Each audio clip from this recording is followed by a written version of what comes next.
गुरुदेव कृपा करके मुझको अपना लेना।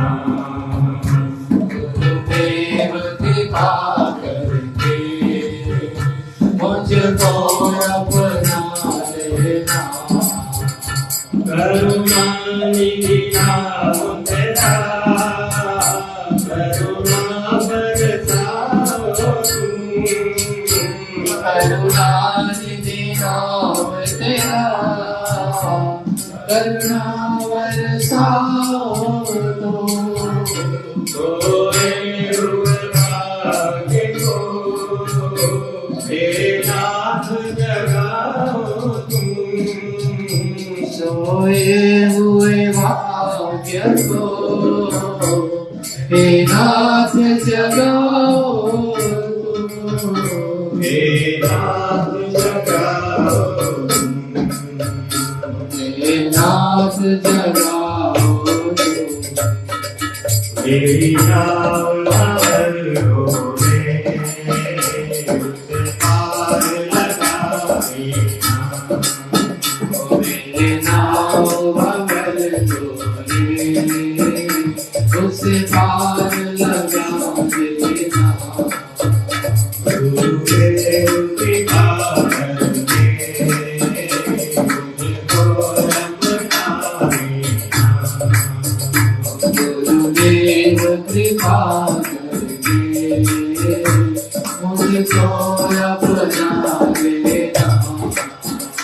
तुम सुख के सागर हो भक्ति के सहारे हो। तुम सुख के सागर हो भक्ति के सहारे हो।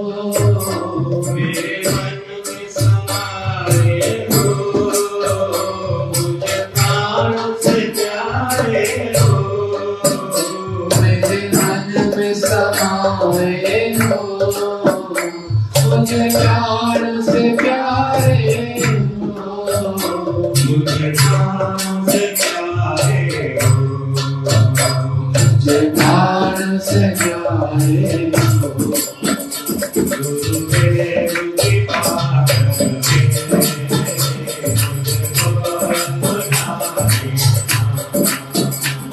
गुरुदेव कृपा करके मुझको अपना लेना। मैं संतों का सेवक हूँ गुरु चरणों का दास हूँ।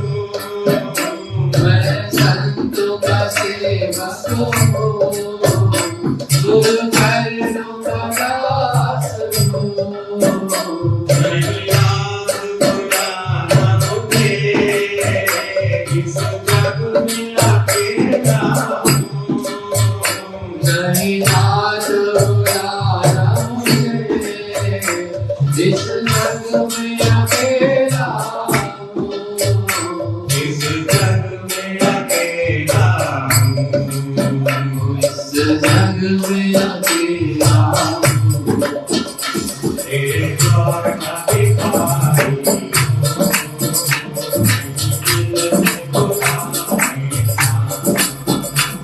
तेरे द्वार का भिखारी हूँ, कहीं दिल से बुला देना।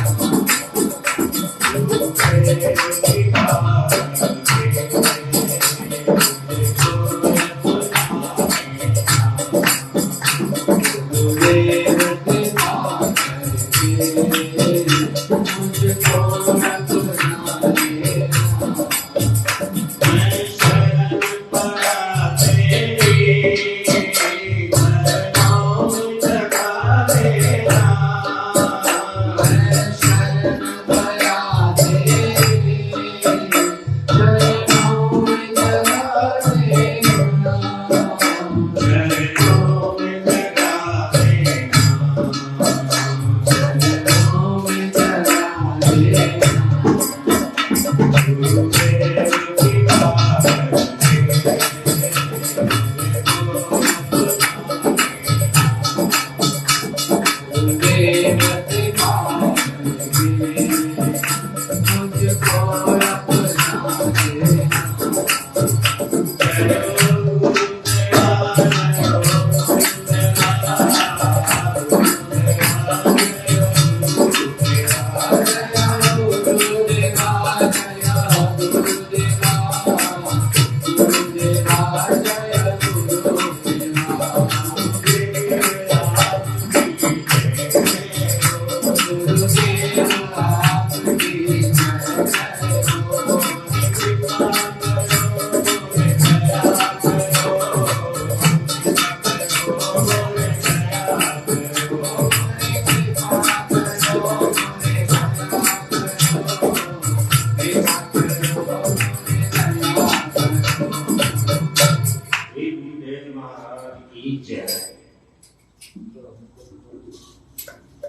मैं तो राम रतन धन पायो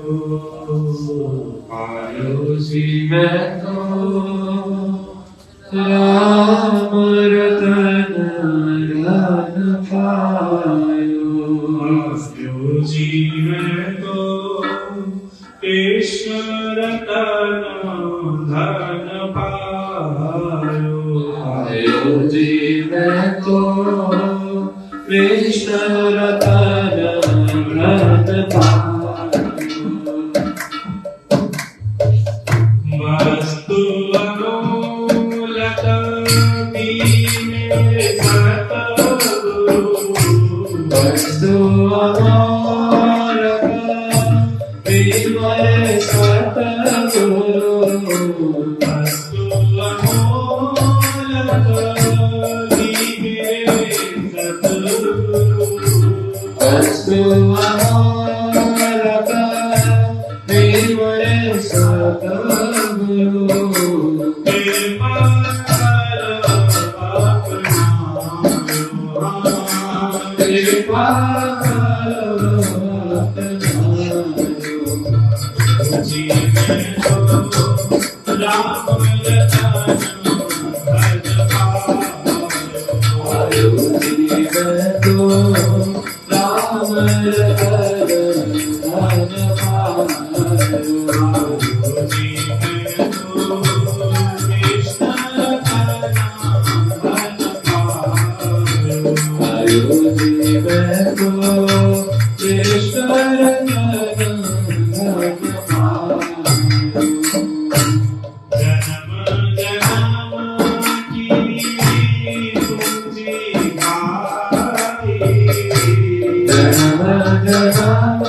की पूंजी भाई जन्म जन्म की पूंजी पाई जन्म जन्म की पूंजी पाई जन्म जन्म की पूंजी पाई जग में सभी को पायो जगदीश हरि को आयो जी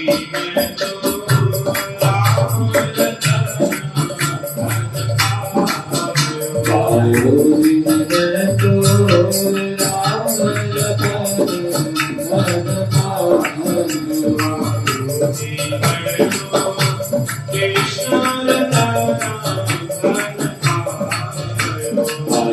जी मैं तो राम रतन धन पायो जी मैं तो कृष्ण रतन धन पायो जी मैं तो कृष्ण रतन धन पायो चेना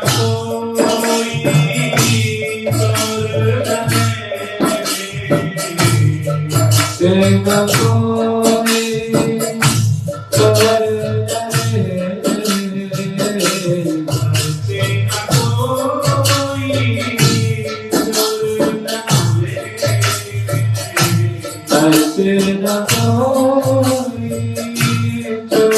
दिन बड़ा सवार दिन दिन मरत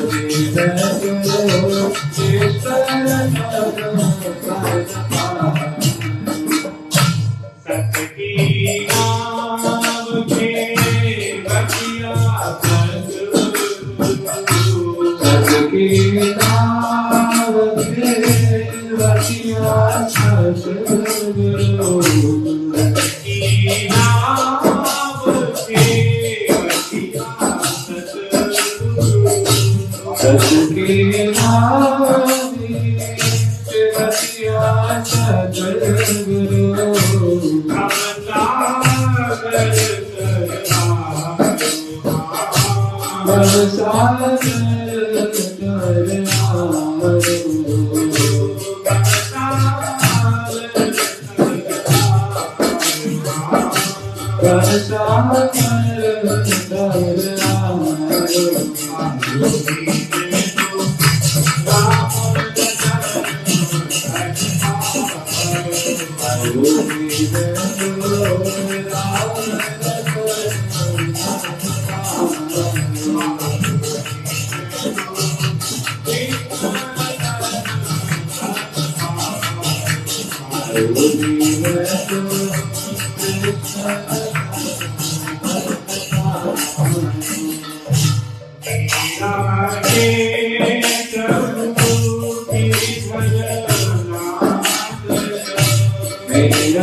हो मेरी चौपड़ी दे पाग अज खुल जान जे चौपड़ी दे पाग खुल मेरी चौपड़ी दे पाग अज खुल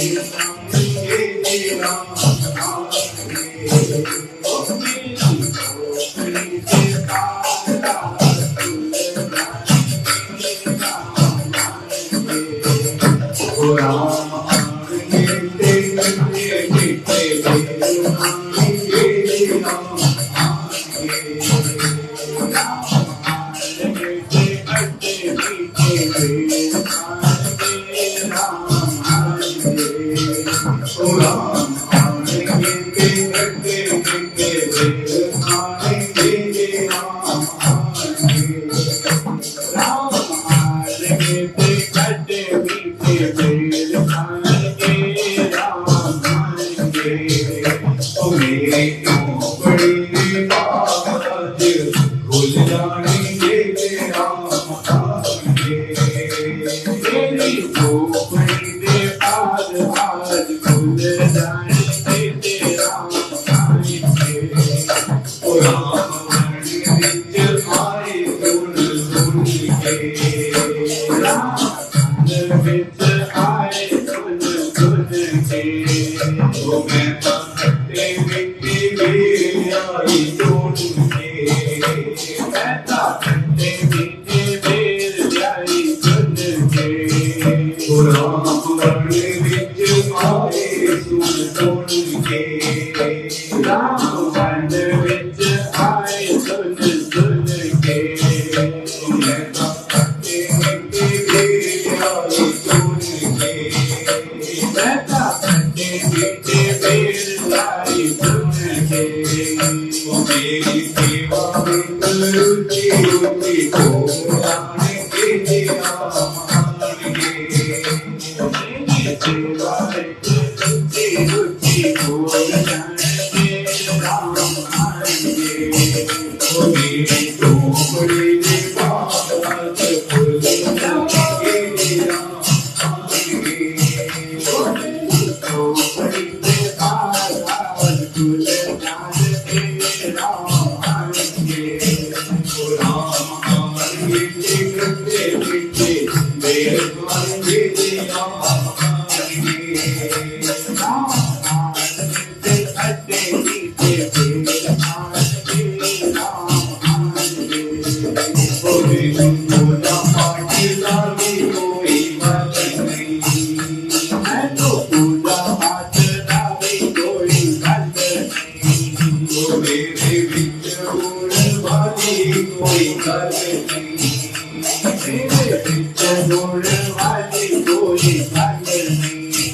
ओ मेरी पूजा पाठ लागे कोई गल नहीं। मैं तो पूजा पाठ लागे कोई गल नहीं। ओ मेरे विच होने वाली कोई गल नहीं। मेरे विच होण वाली कोई गल नहीं। ओ आज शबरी की तारे खुल जाएंगे जे राम आएंगे।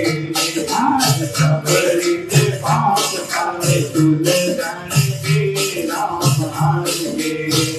ओ राम आएंगे ते खट्टे मीठे बेर खाएंगे जे राम आएंगे। राम आएंगे खट्टे मीठे बेर खाएंगे राम आएंगे। ओ मेरी झोपड़ी के बाग आज खुल जाएंगे जे राम आएंगे। तेरी झोपड़ी के पार आज खुल जाएंगे राम आएंगे। ओ ना ऊंची नीची जात नहीं ओ देखनी। होता ऊंची नीची जात नहीं हो देखनी। ओ संगी पूरी भी तो बात नहीं ओ देखनी। संगी दूरी भी तो रात नहीं हो देखनी। ओ ना ऊंची नीची जात नहीं ओ देखनी। होता ऊंची नीची जात नहीं हो देखनी। ओ संगी पूरी भी तो बात नहीं ओ देखनी। संगी दूरी भी तो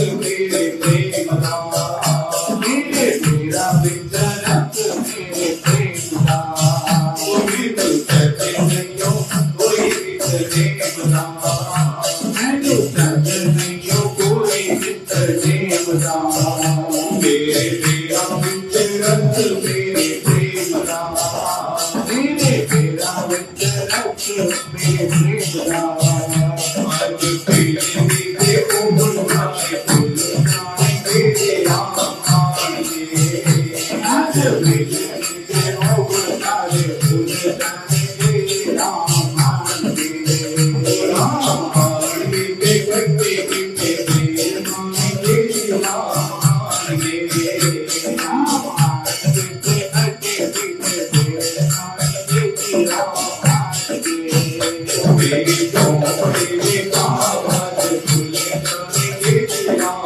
आए मेरी टोकरी में तारा फूल जाने तेरे राम आने कोई बीच में राम की अपना मेरा बीच में राम की अपना मेरा बटे मिट्टी मेरा मेरा दिखाया अटे पीछे मेरे मेरा रूही भाया कोई बीच में राम की अपना मेरा इधर पीछे राम की अपना लिया बटे मिट्टी मेरा मेरा दिखाया अटे पीछे मेरे मेरा रूही भाया ओ दयावान में नजर मारे नाल नाल के राम आएंगे मेरा मान करना दे नाल नाल के राम आने राम आएंगे ते कटे के तीर माने के राम आएंगे राम आने के अटे पीछे मेरे राम आने ओ मेरी चौपड़ी में कागज फूल जाने के राम आएंगे मेरी टोकरी में तारा फूल जाने तेरे राम आने मेरी चौपड़ी में कागज फूल जाने के राम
सीताराम सीताराम जय राम राम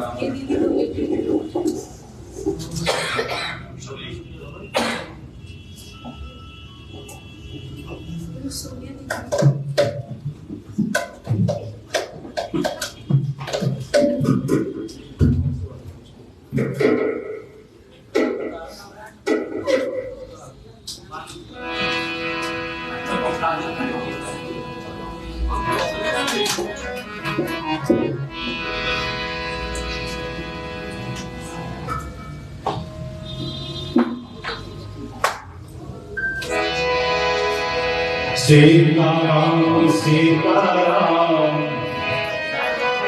सीताराम कहिए ओ जानकी राखे राम काहे बेटी रही राम सीताराम सीताराम कहिए जानकी राखे राम काहे बेटी रही श्री राम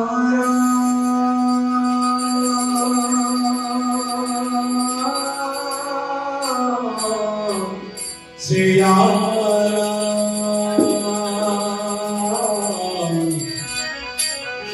श्री राम श्री राम सीताराम सीताराम सीताराम गई काहे बेटी राम काहे बेटी सीताराम सीताराम सीताराम रही जय राम जय सीताराम सीताराम सीताराम कहिए जानकी राखे काहे बेटी रही राम सीताराम सीताराम रही जय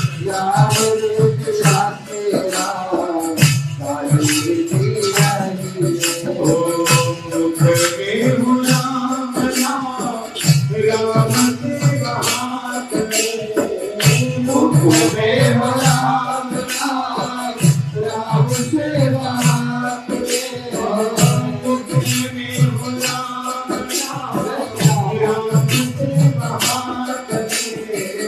दुख में राम से बात राम से बात अकेला नहीं पाए राम जी तेरे साथ में तो अकेला नहीं करे राम से साथ में राम जी तेरे साथ में तो अकेला नहीं करे राम तेरे साथ में ओ विधि का विधान मिलाप चाहिए विधि का विधान मिलाप चाहिए ओ चाहे विधि का तेरा आरे विधि रही चाहे विधि का तेरा सीताराम सीताराम सीताराम कहिए सीताराम सीताराम सीताराम रही ओ जानकी विधि राखे राम काहे बेटी रही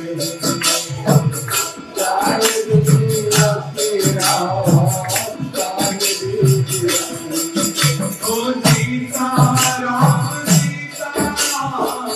सीताराम कहिए सीताराम सीताराम सीताराम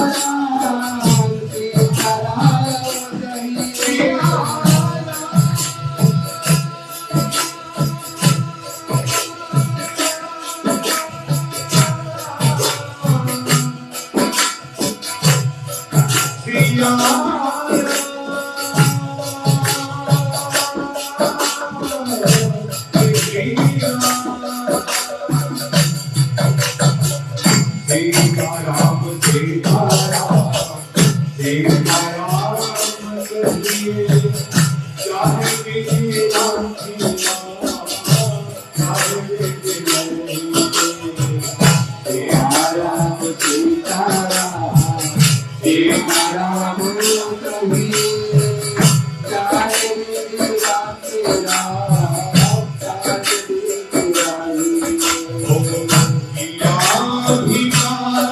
जय मान नहीं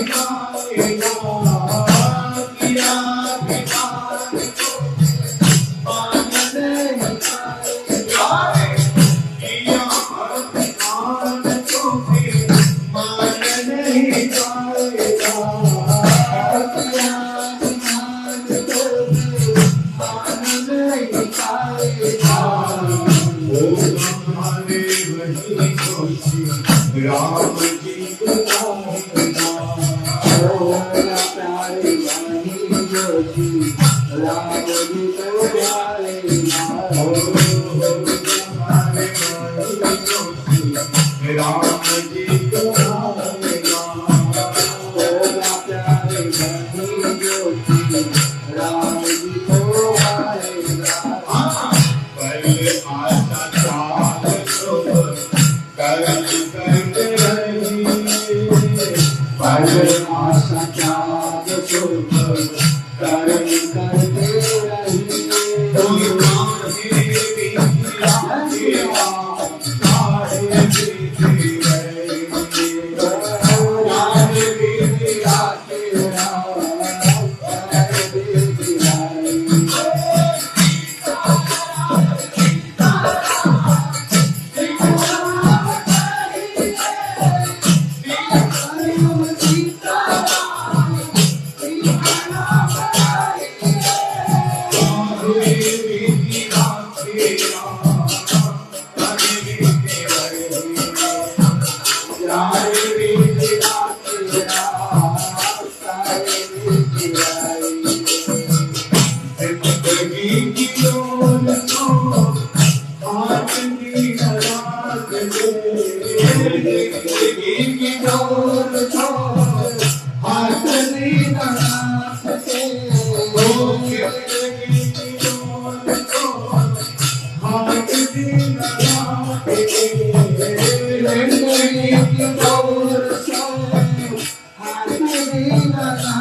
आई।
त्याग करे राम राम कहिए राम राज्य त्याग करे राम राम कहिए ओ जाहे रीति राखे काहे रीति कहिए काहे रीति राखे राम काहे रीति कहिए जाहे रीति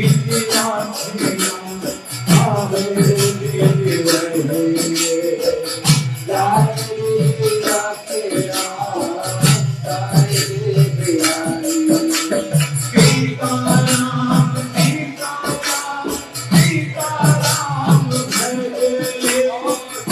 सीताराम सीताराम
भजे सीताराम सीताराम सीताराम भजे सीताराम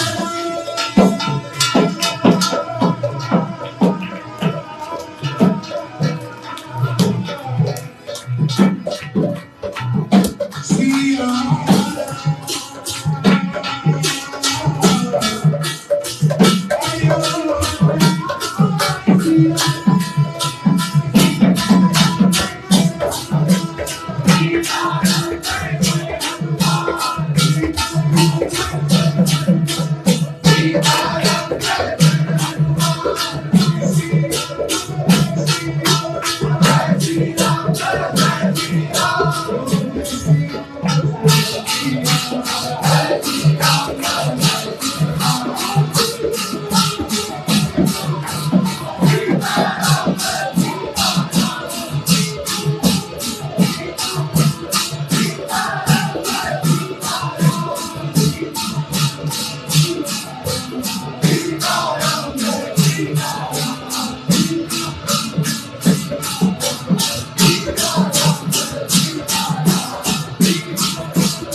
गुरुदेवचंद्राय श्रीराधिकाय गुणालय कृष्णाय कृष्णभक्ताय भक्ताय नमो नमः।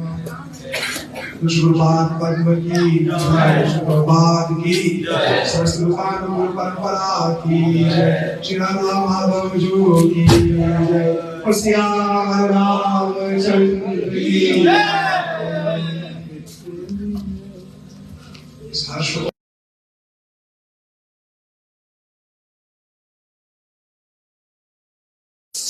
कहीं ये अतिशोक्ति नहीं होगी कहना कि जिस भावना से पूरा विश्व इस समय श्री राम जी के नाम संकीर्तन में रत है, ऐसा भूतकाल में कभी हुआ उसका दर्शन तो हमें हुआ नहीं, भविष्य में होगा इसका दर्शन हमें होगा नहीं।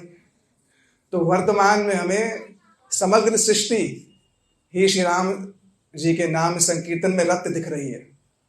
यह हमारा सौभाग्य है और इस सौभाग्य के पीछे अनेक अनेक साधुओं का, उनका परिश्रम, उनकी तपस्या और उन्हीं के माध्यम से ही हमें यह दिवस जो है देखने के लिए हमारे नेत्रों के समक्ष उपस्थित हुआ है।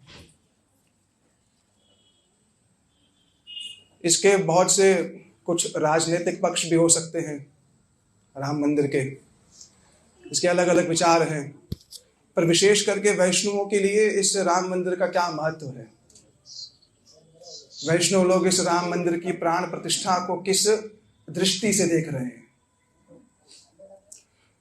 भागवत जी के अंदर तृतीय स्कंद में श्री विदुर जी की यात्रा का वर्णन है। श्री विदुर जी जब कौरवों के यहाँ पर नियुक्त थे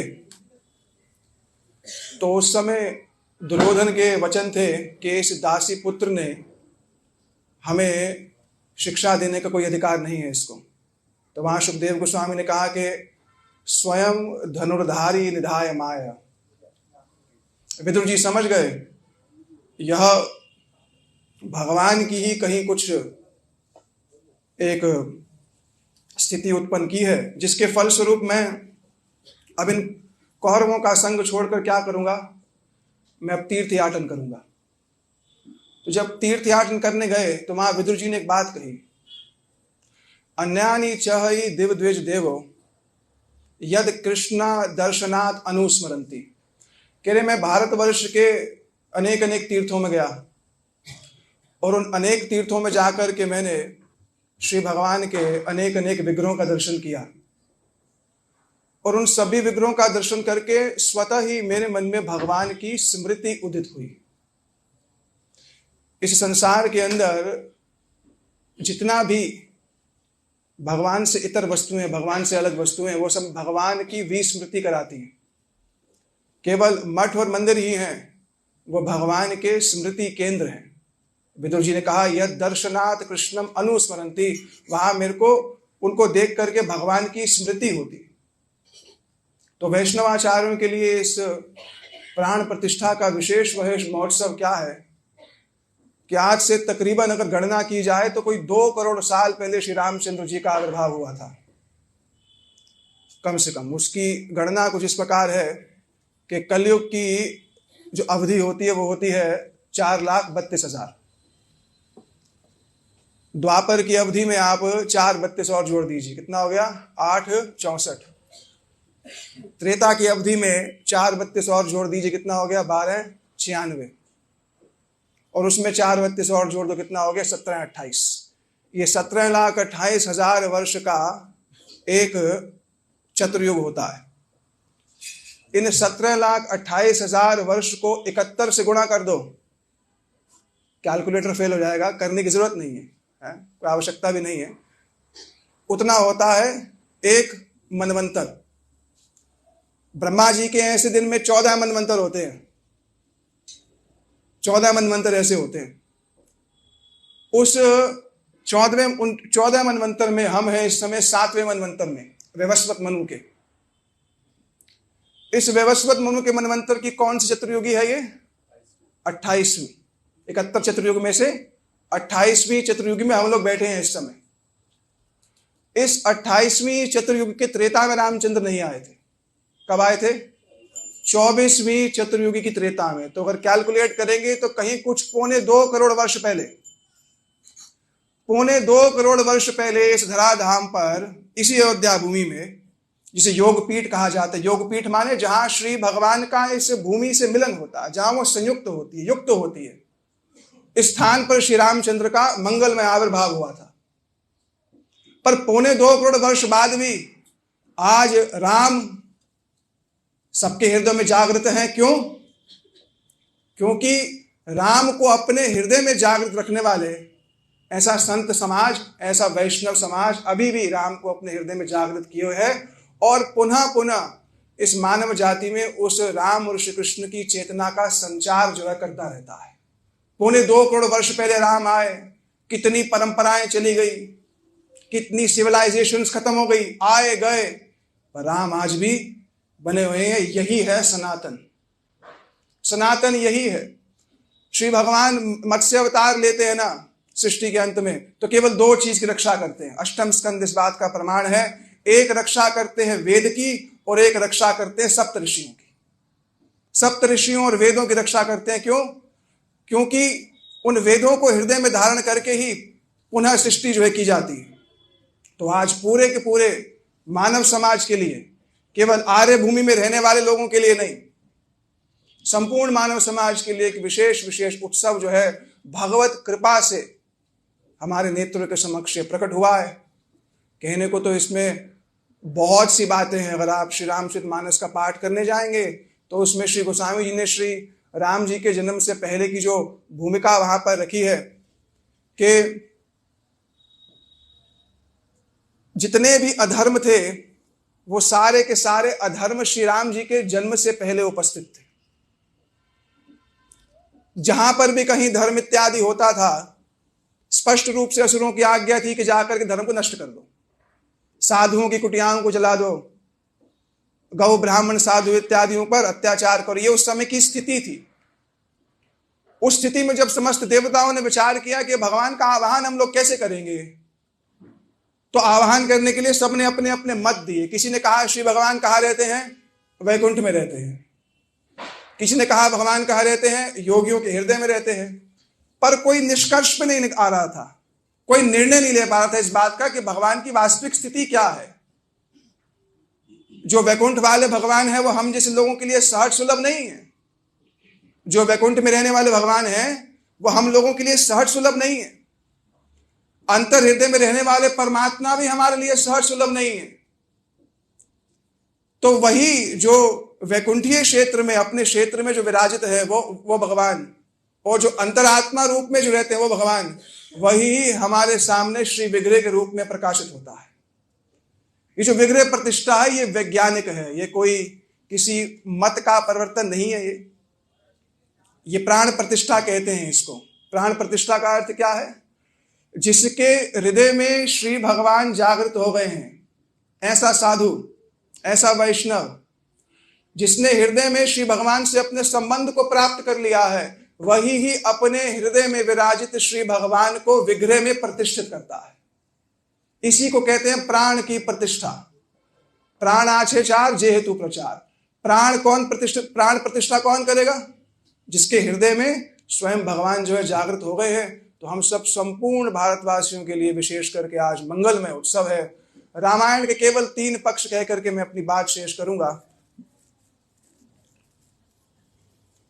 रामायण में मूलतः 3 स्थान हैं: अयोध्या, किष्किंधा और लंका। ये संक्षिप्त में रामायण की बात की जा रही है। वैसे तो रामायण शतकोटि अपारा, एक रामायण नहीं है, असंख्य रामायण है। उसियावर रामचंद्र की जय आज अलाउड है, कोई बात नहीं भैया। मेरे को लगता है कि कई लोग इसी को रामनवमी ना मान ले। भाई रामनवमी में इतना उत्साह कहाँ होता है?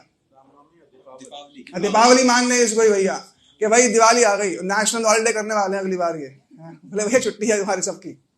और जो विग्रह सुबह प्रादुर्भाव हुआ, विग्रह ऐसा अभूतपूर्व विग्रह, उस विग्रह की सौम्यता, उस विग्रह की ममता और उस विग्रह की वात्सल्यता देख करके सबके हृदय अनुप्राणित हो गए। जो श्रृंगार पहले जब बिना श्रृंगार के प्रकट हुआ था वो विग्रह, तो कहीं उसमें जो दक्षिण भारत के विग्रह हैं उसकी झलक मिल रही थी, पर आज जब श्रृंगारित करके श्री रामचंद्र का विग्रह सामने हुआ प्रकाशित, हाँ, लोग कह रहे भाई श्री रामचंद्र के साथ सिया जी कहाँ है? अरे भैया वो 5 वर्ष के राम जी हैं, सिया जी कहाँ रखे उनके साथ? हैं वो 5 वर्ष के राम लला अपने हाथ में धनुष बाण लिए हैं और उनकी दंतावली भी है, मधुर मधुर उनकी दंतावली भी दर्शन होती है। और नेत्र इत्यादि नेत्रों से जो उनकी अभूतपूर्व सौंदर्य जो प्रकट हो रहा है, तो उस विग्रह को देख करके मन स्वतः ही आकर्षित होता है। तो मूलतः रामायण के 3 पक्ष। एक पक्ष रामायण का अयोध्या, जिसके विषय में श्री गोसाई जी ने कहा अवधपुरी द्विजमणि। अवधपुरी में द्विजमणि नामक एक राजा रहते हैं। द्विजमणि कौन? दशरथ जी। वेद विदित ते ही दशरथ काहू। अवधपुरी में द्विजमणि के समान, गुणनिधि के समान एक राजा रहते हैं जिनका नाम है दशरथ, जिसको इंद्र भी वाल्मीकि रामायण में आया। इंद्र अपने सिंहासन पे दशरथ जी को बिठाता था साथ में, इंद्र मंत्रणा लेता था दशरथ जी से। वो दशरथ के यहीं क्यों राम आए? टीकाकारों ने मानस पीयूष में इस बात का वर्णन किया है। जिसने अपनी 10 इंद्रियों को रथ लिया है, जिन्होंने अपनी 10 इंद्रियों को जीत लिया है, एक अर्थ तो ये हुआ कि जिसका रथ 10 दिशाओं में जाता है, जो 10 दिशाओं पर जिसका एक छत्र राज्य है, ये एक अर्थ हुआ। पर इसका आंतरिक अर्थ ये है कि जिसने अपनी 10 इंद्रियों को जीता है वो कौन है? वो दशरथ है। कौशल्या कौन है? कौशल्या सेवा और प्रेम की जिसमें परिपूर्ण मात्रा में कुशलता है। जो सेवा और प्रेम की परिपूर्ण मात्रा में कुशल हैं वो कौन है? वो कौशल्या है। और राम कौन है? रमन्ते यस्मिन् इति रामः, जिसमें सब लोग रमण करें, जिसमें सब लोग अपना अपना स्थान पालें। जीव व्यक्तिगत है, जिसमें सब लोग अपना स्थान पालें, जिसकी सेवा में एक वानर का भी अधिकार है, जिसकी सेवा में वन के पशु पक्षियों का उसका अधिकार है। जो कहीं एक बाह्य दृष्टिकोण से एक निम्न जाति की स्त्री के निकट जाता है तो उसका भी प्रसाद इत्यादि ग्रहण करता है। तो पक्षियों से लेकर के, पशुओं से लेकर के, जाति पाति नहीं देखे रघुवर, जात पात देखते नहीं। और उसी का ही बृहद रूप ये श्रीमन महाप्रभु की धारा है। महाप्रभु की धारा क्या है? पूरे विश्व में एक ऐसा मत है हमारा जिसने सबको स्वीकारा है। प्राचीन आचार्य कहीं इस आर्य भूमि से बाहर नहीं गए, सन्यासी होकर के इस आर्य भूमि से बाहर नहीं गए, पर गौड़ीय वैष्णवों ने क्या किया? इस महाप्रभु जी की कृपा को इस आर्य भूमि से बाहर लेकर के, जिनका अधिकार नहीं था, और उसके अधिकार में कहीं हम भी हैं, हमारा भी अधिकार नहीं था, हैं, पर हमें इस धारा में अधिकार दिया है। तो वो मर्यादा पुरुषोत्तम श्री रामचंद्र जो है वो कौन है? रमन्ते यस्मिन् इति राम, जिसमें सब लोग रमण करते हैं, सब लोग अपना स्थान ढूंढ लेते हैं उनके साथ। अयोध्या क्या है? संस्कृति का प्रतीक है, जहां पर युद्ध की सारी संभावनाएं हो और युद्ध ना हो, वो क्या है? अयोध्या। एक तो है कि जहां पर कोई योद्धा प्रवेश नहीं कर सकता, एक अर्थ इसका ये हुआ अयोध्या का।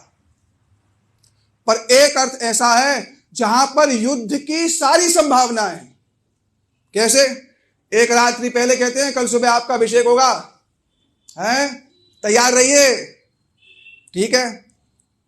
अगले दिन सुबह उठ के कहते हैं अभिषेक नहीं होगा, अच्छा कोई बात नहीं, अच्छा अभिषेक तो नहीं होगा पर आगे की बात भी सुन लीजिए, क्या? बोले वनवास जाना पड़ेगा। श्री गोसाई जी ने मानस के एक प्रकरण के मंगलाचरण में ऐसी अद्भुत बात कही, बोला जिसका मुख राज्य अभिषेक की बात को सुन करके उसकी मुखाकृति में कोई विकार नहीं आया, मानो ये मैं राजा बनने वाला हूं, तो मुख में जो हास्य था, मुख में जो प्रसन्नता थी वो वर्धित हो जाए, वो नहीं, ज्यादा खुश नहीं हो गए, जैसे पहले थे वैसे ही बने रहे। और जब ये सुना के वनवास जाना है तो वो भी राम जी के मुखारविंद पर किंचित भी विकार नहीं आया। श्री गोसाई जी कहते हैं ऐसे राम का मुखारविंद मेरे मानस पटल का नित्य दर्शन बन जाए, मेरे मन का नित्य दर्शन श्री राम जी का वो स्वरूप बन जाए जिस पर किंचित मात्र भी विकार नहीं, किंचित मात्र भी विकार नहीं है। अयोध्या संस्कृति का प्रतीक है, जहां पर मना किया जा रहा है श्री सीता जी को, नहीं आप वन में मत जाइए, सबने समझाया। वाल्मीकि में तो ऐसा प्रकरण आया कि दशरथ जी ने सीता जी को जाते जाते हाथ पकड़ लिया कि आप मत जाइए, और राम जी ने समझाया, अरे कहां चलेंगे आप हमारे साथ, हे भीरू मत डरपोक। सिया जी को कह रहे हैं हे भीरू आप डरती हैं, अरे आप इतनी डरपोक हैं, इतनी डरती हैं कि दीवार पर लगे हुए चित्र में भी मृग हो तो उससे भयभीत हो जाती है, दीवार पे लगा हुआ चित्र उससे भयभीत हो जाती है, वन में कहां चलेंगी। सिया जी ने क्रोध परवश प्रणयवश एक बात कही राम जी से, अब तक आपने हमारा भीरू स्वरूप देखा है, वनवास में हम आगे चलेंगी आप पीछे होंगे। आगे क्यों चलेंगी? कि आपके चरणार विंद पर कहीं कंटक स्पर्श ना कर जाए, आपके चरणार विंद पे कंटक स्पर्श ना कर जाए। तो सीता जी आगे चल रही हैं। ये स्थिति अयोध्या की, जहां झगड़ा किस बात का हो रहा है कि आप राज्य ले लीजिए, आप राज्य ले लीजिए। कल प्रभु जी ने बड़ी सुंदर बात कही, प्रभु जी ने कहा कि राम के चरित्र से व्यक्ति को मनुष्य का मनुष्यत्व मिलता है। मनुष्य तो बन गए, शरीर में आ गए, पर मनुष्य का मनुष्यत्व जो है वो किससे मिलेगा? श्री राम जी के चरित्र से मिलेगा। इसलिए श्री गोस्वामी तुलसीदास जी ने जब रामचरितमानस लिखी ना, तो रामचरितमानस को जब शीर्षक दे रहे थे तो शीर्षक देते समय उन्होंने ये नहीं कहा रामचरितमानस, ऐसे नहीं लिखा, ऊपर से नीचे लिखा राम चरित फिर मानस। कह रहे राम के चरित्र को सुन के पहले मनुष्य बनोगे, मानस, फिर मनुष्य बन करके श्री राम की प्राप्ति होगी। राम के चरित्र को सुनकर के पहले मनुष्यता की उपलब्धि होगी, फिर उसी को ही सब कुछ उसमें भरा हुआ है, दया है, करुणा है, जो भी है, पूरी राम लीला ऐसी है। तो अयोध्या था संस्कृति का प्रतीक, संस्कृति है, युद्ध की सारी समाज। रूप गोस्वामी जी बोले प्रेम के सारे ध्वंस होने के कारण हो, फिर भी प्रेम ध्वंस ना हो तभी प्रेम है, उल्टा और वर्धित हो। प्रतिक्षण वर्धमानम गुण रहितम कामना रहितम प्रतिक्षण वर्धमानम, श्री नारद भक्ति सूत्र में श्री नारद जी ने कहा प्रेम के ध्वंस होने के सभी कारण थे। और सबसे बड़ा त्याग किसका था रामायण में, जिसका नाम लेने से भी लोग डरते हैं। कहीं बोलो आपने नाम रख दे अपनी पुत्री का, कैकेयी है, बोले पागल हो गए क्या? कौशल्या तो रख ले, फिर भी सुमित्रा तो रख ले, पर कैकेयी नाम कोई रखता नहीं। पर कैकेयी जी का ऐसा त्याग और उनकी ऐसी भूमिका थी कि उनके बिना श्री रामायण घटित नहीं हो सकती थी। सबसे कठिन कार्य अपने सबसे कठिन सेवक को दिया जाता है। कैकेयी सबसे प्रिय सेवक थी, सबसे निकट थी, राम जी से सबसे ज्यादा स्नेह किसका था? कैकेयी का था। इसलिए ही सबसे कठिन कार्य जो काम था उन्हीं को ही दी कि आप बोलिए। तो यह है संस्कृति। दूसरा स्थान है रामायण का किष्किंधा। सुग्रीव जी विराजित हैं। हाँ, सुग्रीव को पहले संशय हुआ, दो नवयुवक बालक, हाँ, घुंघराले केश है, सारंग पाणी है, हाथ में आयुध धारण किया हुआ है। निकट आने लगे तो सोचा कि ये राम है कौन, कहीं बाली के भेजे अनुचर तो नहीं है। हनुमान जी जा करके पहुंचे। हनुमान जी ने जूं ही देखा, देख करके राम जी के स्वरूप को देख करके हनुमान जी का स्वरूप प्रकट हो गया। राम जी ने पूछा, अरे ये क्यों किया, क्यों ब्राह्मण बन के हमारे निकट में आए? तब जब राम जी से हनुमान जी का जो मिलन हुआ, फिर राम जी को लेकर के सुग्रीव के पास आए, आज्ञा दी क्या कि सीता जी को ढूंढ करके आइए। अब सीता जी को जब ढूंढने के लिए गए तो उस समय क्या हुआ, सब तो वापस आ गए, सुग्रीव वापस नहीं आए। अब सुग्रीव वापस नहीं आए, अपना राज्य करने लगे। लखनलाल हाथ में तीर धनुष लेकर के बोले ललकारा, तो सुग्रीव ने क्या किया, अपनी पत्नी को आगे कर दिया, इनका क्रोध शांत होगा। जूं ही सामने आई, लखनलाल को बोलती हैं, आप इस पे क्रोध मत करिए। बोले क्यों? बोले ये वानर है, प्रवृत्ति है। पहली क्या थी? संस्कृति। अयोध्या क्या है? संस्कृति है।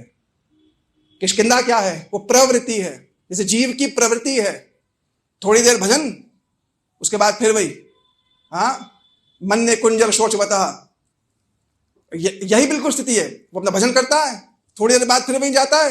बोले ये वानर जब तक मेरे संग में था, इसकी राम जी की सेवा की इच्छा थी, पर इस वानर को जो ही हमने अकेले भेजा, जा सेवा करने जा, ढूंढ करके लाओ सिया जी को, तो ये वानर अपनी स्थिति भूल गया। हनुमान जी के संग से जो सेवा प्रवृत्ति पैदा हुई थी, हनुमान जी के संग के अभाव से फिर पुनः वहीं चला गया जहां पहले था। यह प्रवृत्ति।